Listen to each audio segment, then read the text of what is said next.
Muito bem, voltamos a falar direto da página do Jornal Visão Espírita, no YouTube e no Facebook, para mais uma gota de Espiritismo, mais uma gota de O Evangelho no Lar, a visita de Jesus à nossa casa. Seja muito bem-vindo, sou Fábio Pereira e nós vamos fazer o Evangelho completo para você que professa a fé espírita sozinho em casa, para você que tem dificuldade de ler em voz alta com a família. Então, as pessoas que ou moram sozinhas ou professam a fé espírita sozinhas, pegam o celular, abrem o vídeo, faz o Evangelho conosco, coloca a água lá ao lado do Evangelho, ao seu lado enquanto está fazendo o Evangelho. Aí famílias colocam no YouTube, na televisão para assistir. Enfim, o fato é que as pessoas se reúnem para fazer o Evangelho e nós então fazemos o nosso Evangelho com vocês aqui, gravando para que isso possa acontecer. A gente faz a oração inicial. Após a oração inicial, nós fazemos uma leitura edificante. O livro que nós escolhemos é o livro Segue-me, de Emmanuel por Chico Xavier. Hoje caiu o item Questões do Cotidiano. Questões do Cotidiano. Lemos e explicamos. Na sequência, a gente vai para o Evangelho segundo o Espiritismo. Hoje caiu o capítulo 5, Bem-aventurados os aflitos, e caiu no item Causas atuais das aflições. Causas atuais das aflições. A gente lê e explica também. No final, a gente finaliza a fluidificação da água como instrumentos dos mentores na oração final. Então, o que você precisa? De um recipiente com água e precisa estar conosco. É só isso, né? E aí a gente vai fazer o Evangelho juntos, tá bom? Vamos lá, então. Elevemos o nosso pensamento até Jesus. O que isso significa? Você que está chegando pela primeira vez, significa pensar no rosto de Jesus como você acha que é. Não se preocupe com isso. Pensa no rosto de Jesus como você acha que ele é. É assim que funciona, tá? Então vamos lá. Elevemos o nosso pensamento até Jesus. Senhor Jesus, querido mestre e amigo, Deus Pai Todo-Poderoso, benfeitores espirituais, amigos mentores que nos acompanham, seu Calixto, Dona Zélia, seu João Leão Pita, seu Joaquim, seu Romeu, seu Alexandre, doutor Agripino, nosso querido amigo seu Caibar, sua equipe de Alvorada Nova, seu Bezerra de Menezes, seu Allan Kardec, seu Agostinho. Invocamos ao Senhor, Mestre querido, para elevarmos ainda mais o nosso pensamento até o Senhor e para que possamos tê-lo como companheiro, como visitante, como amigo querido em nossa casa nesse momento do Evangelho. Gostaríamos de começar essa nossa oração, Senhor Jesus, agradecendo por tudo de bom que nos aconteceu na última semana, agradecendo também por tudo de ruim que não aconteceu na última semana, muito obrigado, e agradecendo também por tudo de ruim que aconteceu na última semana, porque já foi, já passou, já não devemos mais nada, já estamos livres disso, e também por essa oportunidade, muito obrigado. Gostaríamos, mestre, no quesito pedidos, pedir que o Senhor não olhe as nossas imperfeições nesse momento, mas a fé que anima o coração de cada um de nós, o desejo de servir, o desejo de ser útil, o desejo de ser espírita, o desejo de ser cristão, que é a mesma coisa. Essa vontade de fazer o certo em vez do fácil que nos anima, pelo menos nesse momento do Evangelho no lar. E nesse acréscimo de misericórdia nós pedimos ao Senhor que não olhe as nossas imperfeições, mas que nos fortaleça para que isso seja uma constante na nossa vida. Sabedores então, Mestre, da sua presença em meio a nós, pois somos mais dois reunidos em teu nome, damos por iniciado então o nosso Evangelho no lar, e que assim seja. Bom, dessa forma, vamos ao Evangelho no lar, com a leitura do livro Segue-me, de Emmanuel por Chico Xavier. Questões do cotidiano. O livro Segue-me sempre tem uma passagem do Novo Testamento e depois Emmanuel discorre sobre o assunto. Hoje Emmanuel faz uma série de perguntas para raciocinarmos, né, em cima desse tema que ele separou do Evangelho de Jesus do Novo Testamento, tá? Ele pegou uma parte de Mateus, capítulo 6, versículo 13, e eu acho que todos nós conhecemos essa parte. E não nos deixeis cair em tentação, mas livrai-nos do mal. Esse é o versículo 13 do capítulo 6 de Mateus, que é o final da oração do Pai Nosso, né? Mateus, quando na cronologia de Mateus, nos escritos de Mateus, que foram a maioria deles feitos durante a estada com Jesus e depois compilados, Paulo de Tarso quando ele, depois que ele vê Jesus na estrada de Damasco, quando ele vai conversar com Gamaliel, Gamaliel dá para ele uma cópia dos escritos de Mateus, quer dizer, naquela época já tinha os escritos de Mateus. É um dos evangelhos mais precisos, né, de Jesus.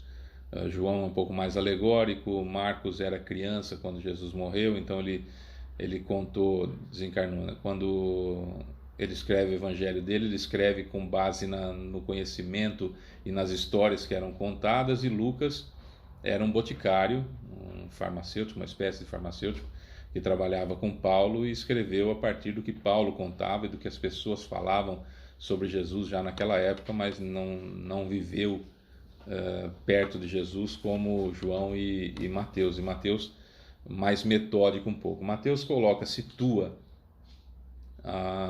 o ensinamento do Pai Nosso após o Sermão da Montanha, ou ainda no Sermão da Montanha. Então Mateus coloca Jesus fazendo o Sermão da Montanha, bem-aventurados os mansos e pacíficos, porque herdarão a terra, bem-aventurados os aflitos, bem-aventurados, lembra disso do Sermão da Montanha?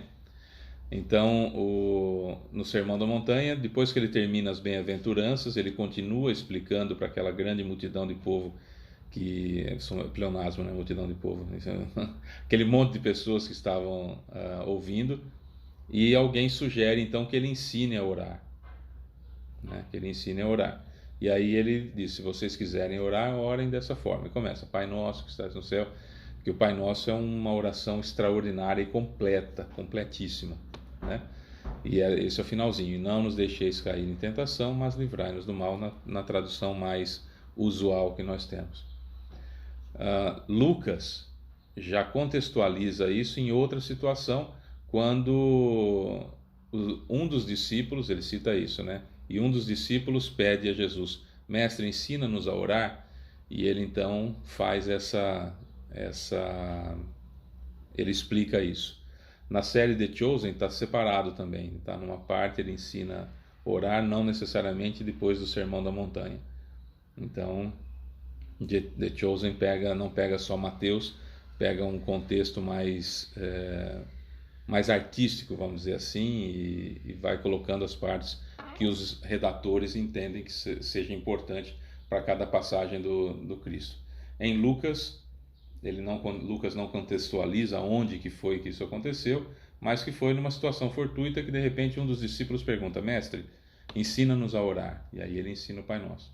O Mateus contextualiza o Pai Nosso no final ou no meio do Sermão da Montanha, logo após as bem-aventuranças.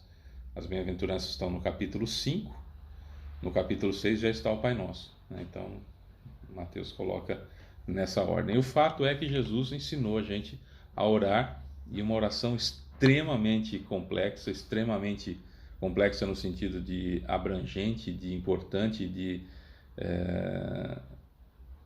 extraordinária beleza, que o Evangelho segundo o Espiritismo tem uma parte só estudando o Evangelho, que é na parte das orações, no final do Evangelho, que nós vamos encontrar lá a oração dominical, e lá tem todas as explicações de cada frase, de cada acepção, de cada conceito que estão no Evangelho. Aqui o Emmanuel pega o versículo 13, que é: e não nos deixeis cair em tentação, mas livrai-nos do mal. E como coincidências não existem, a Dona Helena escolheu esse tema no livro Segue-me. Quando ela abriu o Evangelho, caiu bem-aventurados os aflitos, que faz parte das bem-aventuranças, né? E que nós vamos ler daqui a pouco as causas atuais das aflições, né? Você vê que coincidências não existem definitivamente. Mas vamos lá. E não nos deixeis cair em tentação, mas livrai-nos do mal. Aí Emmanuel faz uma série de perguntas. Se fomos injustamente desconsiderados por alguém, não será mais razoável deixar esse alguém com a revisão do gesto irrefletido, ao invés de formularmos exigências nas quais viremos talvez unicamente a perder a própria tranquilidade? Se fomos ofendidos, por que não nos colocarmos por suposição no lugar daquele que nos fere, a fim de enumerar as nossas vantagens e observar, com silencioso respeito, os prejuízos que lhe dilapidam a existência? Reflexões extraordinárias. Quer dizer, quando eu fui ofendido, se eu me colocar no lugar do outro e tentar entender o que está perdendo o sujeito com essa situação, eu não revido. Eu não revido. Se eu for injustamente desconsiderado, se eu for humilhado, se eu for qualquer situação desse nível de rebaixamento, não será mais razoável deixar a pessoa que pense sozinho, falando sozinho e continuar a minha jornada, ao invés de perder minha própria tranquilidade por uma coisa que o sujeito é doente ainda? Ele é atrasado ainda? Ele é inferiorizado ainda? Por que eu vou deixá-lo me atingir?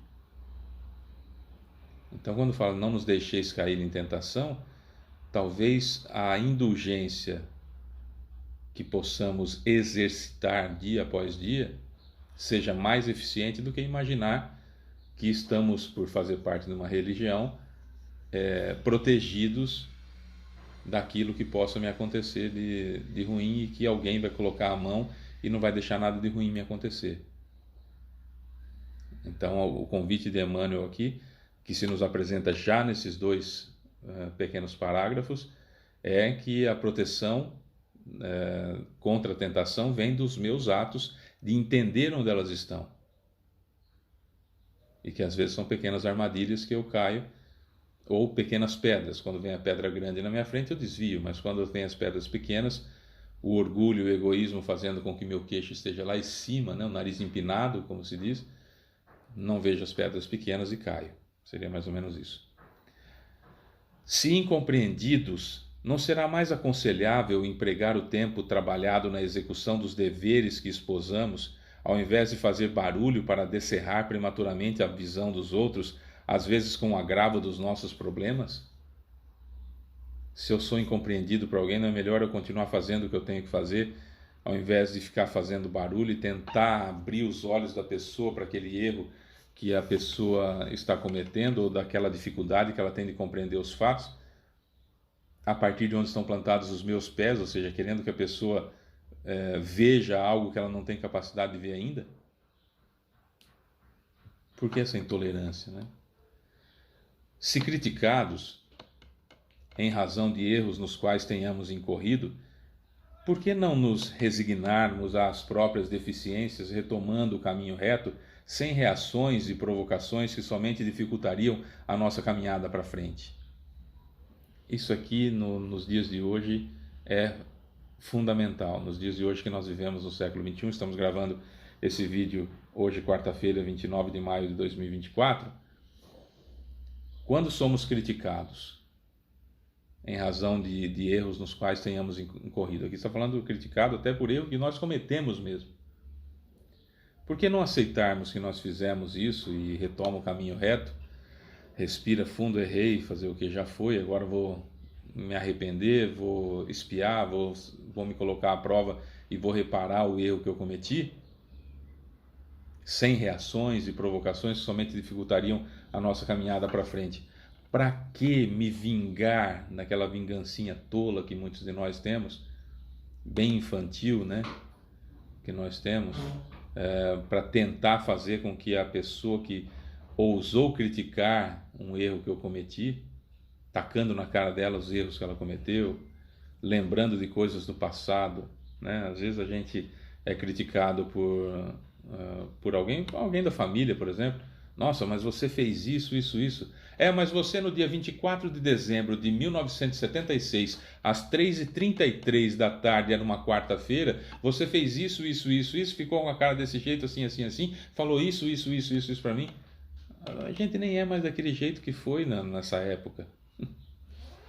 A gente não é mais desse jeito. Eu não sou mais como eu era em 2000, e nós estamos em 2024. Eu não sou mais como eu era em 2020, e nós estamos em 2024. Eu, você, nós, qualquer um de nós.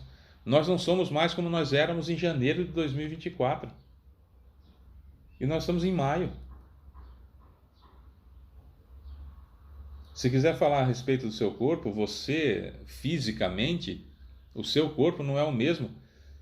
Quantas vezes você tem? Sei lá, você tem 50 anos? Você já é pelo menos 10 pessoas diferentes. Pelo menos 10 pessoas diferentes você é. Você já teve 10 corpos diferentes.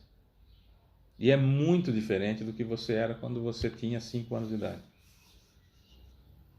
Nenhum de nós estaciona assim de uma forma contundente. Nenhum de nós estaciona de fato sem crescer jamais. Todos nós evoluímos, nem que seja um pouquinho, nem que seja empurrados pela dor. Claro que dá para estacionar num planeta que está começando em provas e expiações, em alguns tipos de encarnações específicos ainda dá para estacionar de uma forma plena, de realmente não evoluir absolutamente nada numa encarnação. Nesse estágio que está o planeta, muito raros são os que não evoluem pelo menos um pouquinho.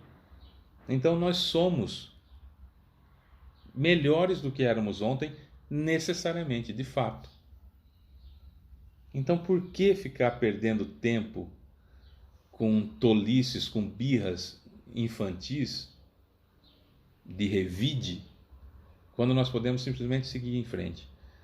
Eu sei, nossa, Fábio, mas é difícil, principalmente quando a crítica não é necessariamente para nós, é para alguém que a gente ama, a gente vira bicho, a gente defende. Eu sei, isso é normal. Eu vou trocar a palavra, isso é natural. Todos nós, no estágio que nós nos encontramos, somos assim.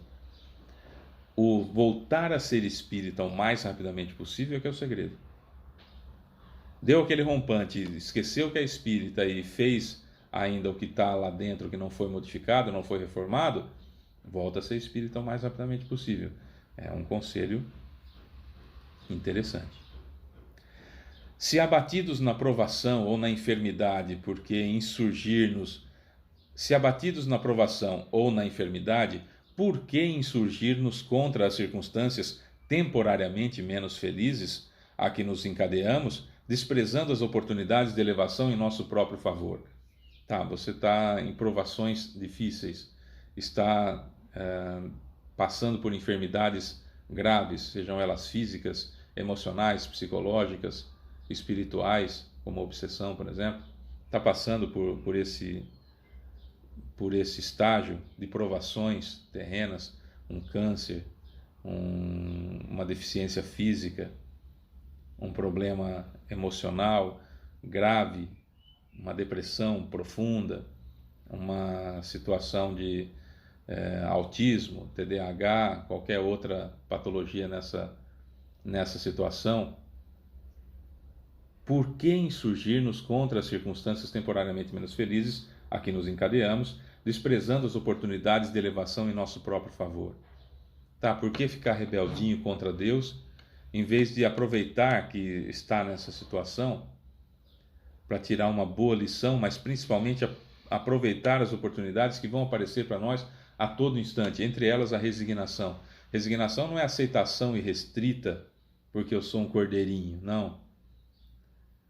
Resignação significa não revoltar-me contra Deus, porque a culpa não é dele, é minha, e lutar com todas as forças para sair da situação que me encontra, buscando o que for preciso para sair daquela situação, licitamente, evidentemente, né?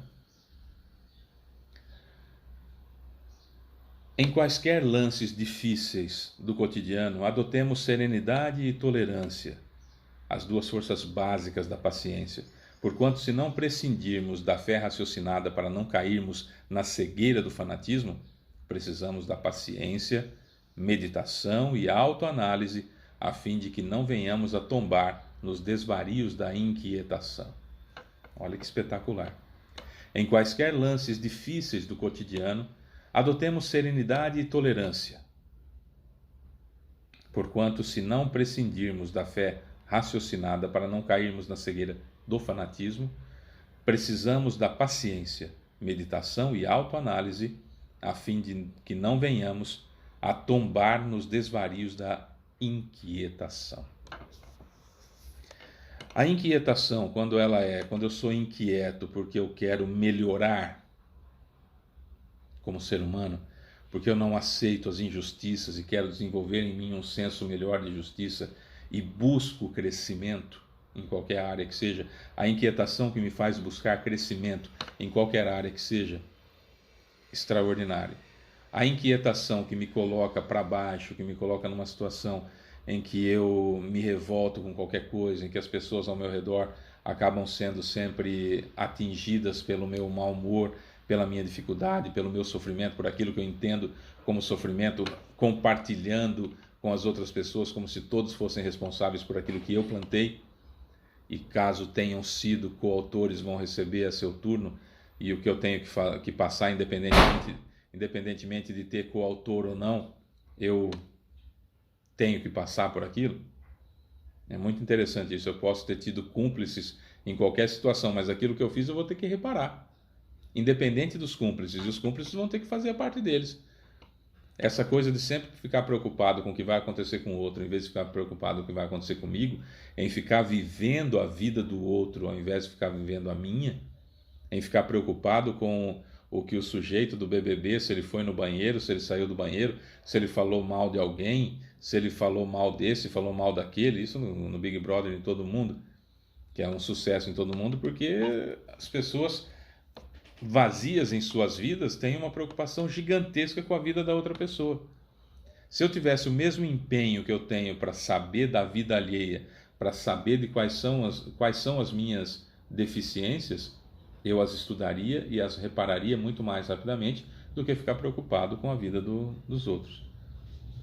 E é curioso a gente estabelecer algumas situações que precisam ser estabelecidas, que muitas vezes nós ficamos discutindo no sentido de debater aquilo que aconteceu na novela, aquilo que aconteceu na série, aquilo que aconteceu no filme, aquilo que aconteceu no show, aquilo que aconteceu na vida do artista A, do artista B, aquilo que aconteceu na vida da celebridade A, da celebridade B, aquilo que aconteceu no programa de realidade, de realities, como o Big Brother, como qualquer outro aí que esteja passando na televisão, que a gente acompanhe e que a gente fica naquela torcida por A ou por B, vivendo a vida da outra pessoa, perdendo o emprego às vezes, porque fica votando para que o inimigo daquele ou adversário daquele que eu estou torcendo saia do reality. Essas vidas vazias que as pessoas preenchem com a vida dos outros, se focadas na própria vida, perceberiam as dificuldades das pessoas que vivem ao seu redor, a deficiência de relacionamento com os parentes mais próximos, a dificuldade de entendimento de si próprio, onde estão as frustrações, para poder combatê-las, os distúrbios psicológicos, as chamadas neuras de cada um, o foco estando fora de mim, fazendo com que eu viva a vida dos outros. Parece ser mais fácil nos dias de hoje, com muita facilidade, através da internet, com as redes sociais. Eu fico vivendo a vida dos outros ao invés de viver a minha própria vida. E isso é uma situação muito complicada, porque quando eu vivo a vida do outro e não a minha, eu tendo a não ser tolerante, eu tendo a não ter serenidade, e sim uma justiça muito aguerrida. Então eu odeio muito alguém que eu sequer conheço por uma faceta da realidade que ela mostrou, ou que me mostraram acerca dela, porque se eu não estava lá vendo a situação, sabendo o contexto de vida da pessoa e a partir do coração dela, por que ela gerou aquele ato, eu estou fazendo um julgamento arbitrário da vida do outro. Olha que perigoso isso. Se eu não vi com meus próprios olhos, não estava presente quando a pessoa agiu daquela forma que eu acho reprovável ou que eu vou criticar, se eu não vi as circunstâncias, e mesmo se tenha visto, se eu não estiver no contexto de vida daquela pessoa e não souber o que vai no coração dela que fez com que ela gerasse aquele pensamento, eu estou incorrendo num erro gravíssimo ao julgar a outra pessoa. Bom, diante dessa afirmação, qualquer julgamento que eu fizer de qualquer pessoa, eu vou estar sendo injusto, eu vou estar sendo arbitrário eu vou estar julgando as pessoas a partir de onde estão plantados os meus próprios pés. Mostrando todo o meu preconceito, mostrando todo o meu preconceito, a minha falta de senso de justiça, o meu bom senso absolutamente defasado da realidade, mas o senso de justiça totalmente complicado, o meu senso de justiça totalmente infantilizado ainda, como aquela criança que é dona da bola, e eles estão jogando, o time começa a perder, ele cata a bola e vai embora. O time que ele está começa a perder, ele cata a bola e vai embora. Não brinco mais porque nós estamos perdendo. Nosso senso de justiça é infantilizado dessa forma quando nós julgamos as outras pessoas. Então veja bem, se eu não estiver vendo um fato, presenciando um fato, e além de presenciar um fato, eu não souber o contexto de vida daquela pessoa, como ela foi criada, os valores, as crenças, os dogmas, os conceitos que ela tem, e ainda não souber o que vai no coração dela para que ela gere aquele pensamento que gerou a atitude dela, eu não posso julgá-la. Portanto, eu não posso julgar ninguém. Porque nunca eu vou saber o que se passa no coração da outra pessoa. Mesmo que eu conseguisse ver os pensamentos dela, eu não sei qual é o contexto das encarnações dela, dessa vida, o que ela tem de valor, o que ela tem de crença, o que ela tem de dogma, o que ela tem de conceito, que fez com que ela, então, gerasse aquele pensamento. Olha como eu estou distante da realidade dos fatos. Olha como eu estou distante da possibilidade de julgar alguém. De julgar alguém. Por isso que eu preciso ter, como diz Emmanuel, paciência, meditação e autoanálise, a fim de que não venhamos a tombar nos desvarios da inquietação. Por que é que eu vou ficar inquieto com relação à vida do outro se eu não consigo cuidar da minha? E via de regra nós fazemos isso, nós fugimos para um tipo de droga, ou uma droga entorpecente dos sentidos, sejam elas lícitas ou ilícitas, álcool, açúcar, cocaína, maconha, seja lá o que for, psicotrópicos desenfreados, não receitados, remédios para dormir, etc, etc. Estou fugindo da realidade usando alguma droga desse tipo, ou usando a droga da maledicência, a droga da supervisão da vida alheia, que faz com que eu esconda-me aqui dentro de mim, as minhas imperfeições, e fique preocupado com a vida do outro, fique preocupado em viver a vida do outro, né? E isso está muito cheio hoje, né? E cada um cria uma teoria e faz lá o seu vídeo, faz a sua postagem, faz a sua dancinha, faz seja lá o que for, diante da câmera, para que as outras pessoas então não vivam as próprias vidas e fiquem vivendo a vida dela.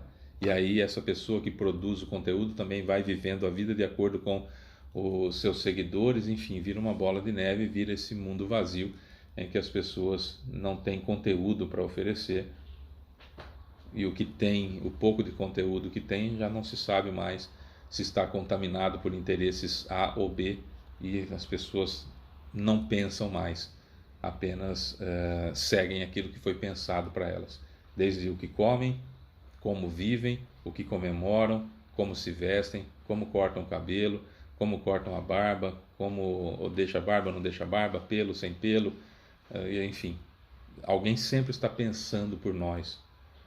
E o convite da oração do Pai Nosso nesse pedaço que o Emmanuel separou, e não nos deixeis cair em tentação, mas livrai-nos do mal, é justamente isso, eu entender aonde está o mal que me dirige, que parece normal, porque todo mundo faz, que eu preciso acordar e sair desse círculo vicioso.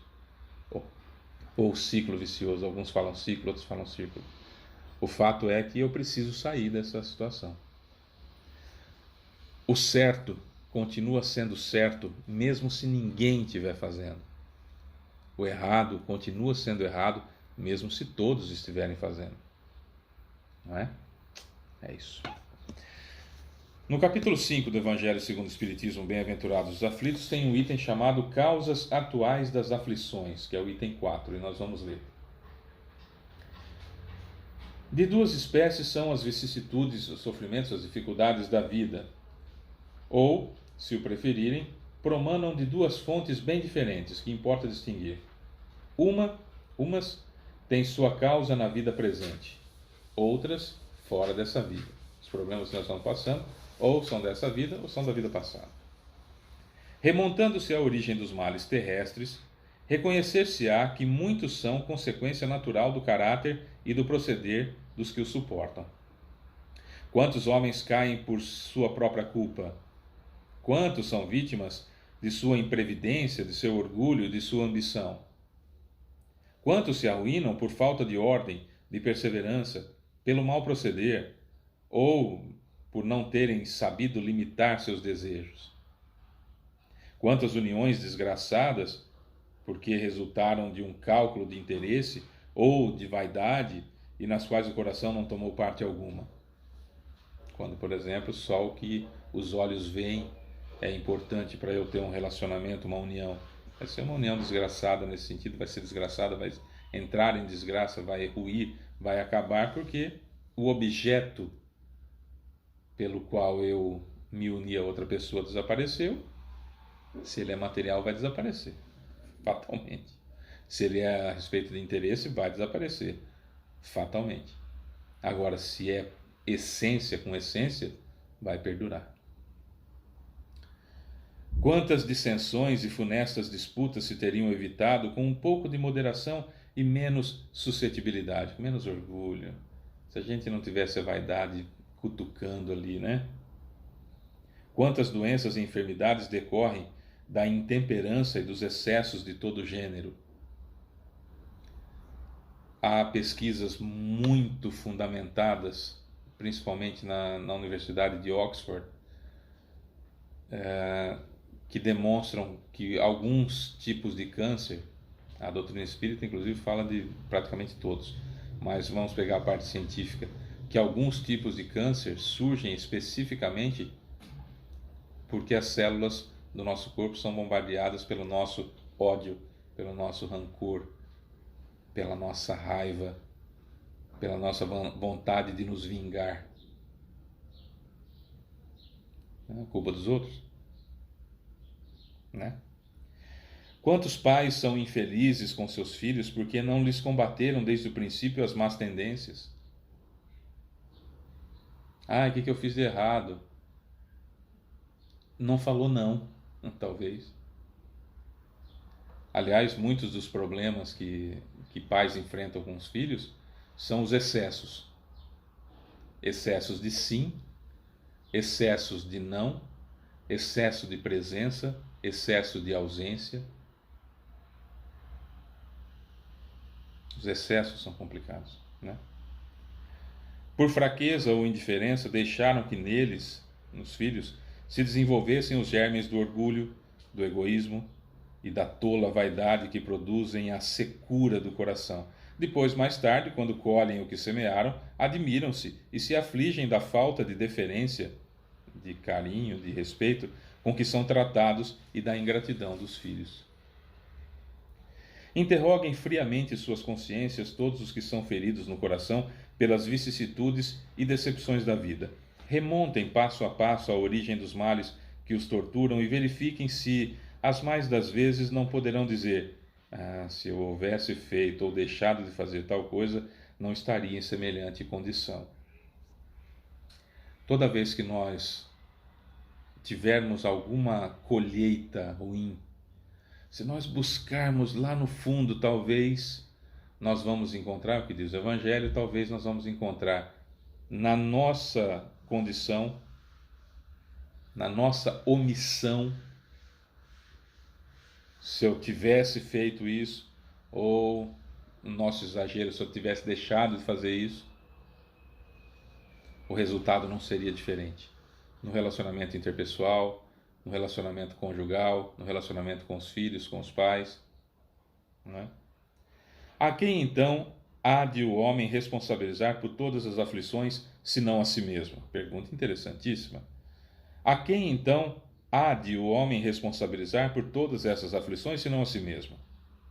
O homem, pois, em grande número de casos, é o causador de seus próprios infortúnios, mas em vez de reconhecê-lo, acha mais simples, menos humilhante para a sua Vaidade, acusar a sorte, a providência, a má fortuna, a má estrela, ao passo que a má estrela é apenas a sua incúria, a sua falta de atenção, a sua inexperiência, a sua arrogância. Os males dessa natureza fornecem indubitavelmente um notável contingente ao cômputo das vicissitudes da vida. O homem as evitará quando trabalhar por se melhorar moralmente, tanto quanto intelectualmente. Vamos resumir essa parte toda? O item 4. Eu, e mais ninguém, sou o único responsável por tudo de bom ou de ruim que acontece comigo. Você, e mais ninguém, é o único responsável por tudo de bom ou de ruim que acontece na sua vida. Então, quando nós formos rezar o Evangelho e dizer: e não nos deixeis cair em tentação, mas livrai-nos do mal, eu tenho que ter noção que esse mal são as minhas ações impensadas, infundadas, com meu senso de justiça ainda infantilizado. Portanto, o mal maior que eu peço para Deus me livrar são as atitudes daquele sujeito que eu vejo no espelho quando eu vou pentear o cabelo. Resumindo, é isso. Mas a doutrina espírita está aí para nos ajudar a entender. E esse é o primeiro passo importantíssimo, gente. Nós aprendemos que o primeiro passo do amor é a gratidão. Nós aprendemos que o primeiro passo da caridade é a cortesia. Nós aprendemos que o primeiro passo do perdão é não revidar. Agora, o primeiro passo da reforma íntima, o primeiro passo da minha evolução é conhecer a mim mesmo. Conhecer a mim mesmo é o primeiro passo da evolução. Vamos acrescentar mais um primeiro passo. Primeiro passo para o amor, gentileza. Primeiro passo da caridade, a cortesia. Primeiro passo do perdão, não revidar. Primeiro passo da evolução, conhecer a mim mesmo. Eu preciso saber o quão horrível eu sou para lutar contra essa feiura. Eu preciso saber o quão bonito eu sou para aumentar essa beleza. Mais um passinho para nós que essa doutrina maravilhosa chamada Espiritismo nos favorece. Que bom, né? Que bom. São técnicas que o Espiritismo nos dá. Quer amar? Comece a ser gentil. Quer fazer a caridade? Comece a ser cortês. Quer perdoar? Comece por não revidar. Quer evoluir? Comece por se conhecer. Bom, né? É bom, é bacana. Vamos lá. Vamos então pedir para Jesus nos utilizar como instrumentos, para que os mentores nos utilizem como instrumentos para a finalização da fluidificação da água, que aconteceu durante todo o Evangelho, evidentemente. E agora a gente vai fazer a oração final, endereçando o nosso pensamento a quem nós gostaríamos que a água fosse útil. Tá bom? Então vamos lá. Não tem mágica no Espiritismo. Não tem coisas automáticas que acontecem porque sim. Sabe? Não, os espíritos fazem. Como que você dá passe? Eu estico a mão e fico fazendo o Pai Nosso. Não, pera lá. Não é só isso. Você tem que criar o movimento na sua mente para que saia o fluido que você está recebendo. Não é automático, não acontece assim de uma hora para outra. Lembra da passagem de Jesus com a mulher que sangrava há 12 anos? Que tinha hemorragias constantes há 12 anos? Quando ela toca na ponta do manto dele, naquelas coisinhas que os judeus usavam pendurado no manto, ela é curada, ou seja, há um desprendimento de energia. E ele, para dar uma lição para nós de que isso acontece e que não é mágica, não é nada, é uma situação da vontade de quem recebe para de quem manda e de quem recebe. Ele então para todo mundo no meio daquela confusão, cheio de gente. Ele fala: opa, alguém me tocou. O Pedro ainda chega perto dele e fala assim: um monte de gente. O senhor está vendo quanta gente tem aqui? Claro que alguém tocou no senhor. Ele fala: não, eu senti que o poder desprendeu. E ele já sabia quem era, ele só queria que a mulher falasse. Aí ele vira assim, olha para ela, Aí ela fala, fui eu, mas você não está impuro, fica tranquilo, tal e coisa e tal. E aí ele fala, não, a tua fé te curou. A energia foi desprendida, saiu. Então a pessoa que vai buscar o passe, ela vai buscar o passe porque ela precisa. Eu não vou tomar o passe porque é tradição, toda semana eu tomo um passe. Eu vou tomar um passe se eu preciso tomar um passe. Passe é um remédio. Se eu preciso tomar um passe, se eu não preciso tomar um passe, não preciso tomar um passe. Não vou ocupar o tempo da outra pessoa, o lugar da outra pessoa, para quê? Não, eu vou no centro, tenho que tomar passe. Não. Por que você está dependente do passe? Tem uma coisa errada. Né? Não é mágico. Aí eu chego lá, eu tomo um passe e aí meus problemas passam. Oh, que bom. Nem Jesus fez isso, hein? Não é? É assim. Tudo tem um porquê. A doutrina espírita é uma religião porque nos religa a Deus. Não tem cultos. É uma religião porque nos religa a Deus. É uma filosofia porque faz com que eu mude de dentro para fora aquilo que eu sou. Faço a reforma íntima. E a filosofia nos permite isso. E é ciência para eu saber o que eu estou fazendo. Para não achar que tudo é mágico. Não é? É isso. Aqui a água já foi fluidificada, já com todos os ingredientes que precisavam para torná-la um remédio salutar e importante. Agora nós só vamos direcionar o que falta para as pessoas que nós gostaríamos que recebessem. Aqui em casa somos Elaine e eu. Então está tudo aqui, eu não precisava nem falar. Pensar nela e não sei o que. Então, isso eu nem precisava, porque somos nós dois. Agora na sua casa aí, vou levar para fulano de tal. Então beleza, então você vai fazer no final aqui direcionar, etc, etc. Então seria interessante, por exemplo, até separar um pouquinho. Então coloca essa daqui frutificar para mim e para a Elaine, essa daqui para levar para fulano e ciclano, essa aqui para isso, para aquilo, entendeu? Mas eu tenho um filtro. Obrigado, Elaine. Eu tenho um filtro e eu tenho um filtro que tá ali, então os espíritos vão lá e fluidificam para mim. Pera, é assim? Eles vão fazendo de qualquer jeito? Tem água aqui, deixa eu fluidificar para isso aqui. Tem água aqui, deixa eu... E o fluido saiu de onde? Temos que entender. Aqui já está separadinho já. Dona Elaine, para quem a gente vai levar. Precisa destampar? Não. Porque o fluido que modificou a água, ele não fica preso aqui assim. Né? Vamos lá. A gente vai aprendendo aos pouquinhos, todos nós, todo dia. Senhor Jesus, querido mestre e amigo, Deus Pai Todo-Poderoso, benfeitores espirituais, mentores que nos acompanham, nomeados e não nomeados, seu Caibar, sua equipe de Alvorada Nova, seu Bezerra de Menezes, seu Allan Kardec, seu Agostinho, seu Otávio, meu guia espiritual e demais guias espirituais, muito obrigado pela presença, muito obrigado pela oportunidade, muito obrigado pela água fluidificada, muito obrigado pela paciência, tolerância e acréscimo de misericórdia que o Senhor tem conosco, Jesus. Muito obrigado mesmo. Muito obrigado mesmo. Vamos apostar mais um pouquinho e abusar mais um pouquinho desse acréscimo de misericórdia, pedindo ao Senhor que nos ajudem na finalização da fluidificação necessária para quem nós vamos agora mentalmente pensar, cada um de nós.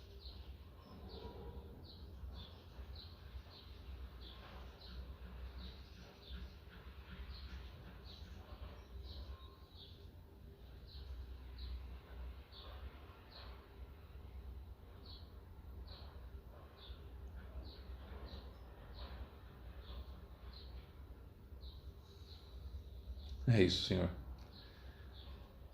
Tudo que pedirdes ao Pai em oração, Ele vos dará, o Senhor disse, né? É isso que nós estamos fazendo. E muito obrigado por nos ensinar isso e nos atender em cada um dos pedidos que nós fazemos. Obrigado mesmo de coração.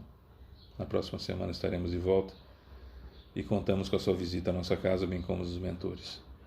Desde já, muito obrigado. E assim, com a sua autorização e permissão, encerramos o nosso Evangelho no Lar de hoje. Que assim seja. É isso, meus amores. Semana que vem tem mais. Beijo pra você que fica. Tchau.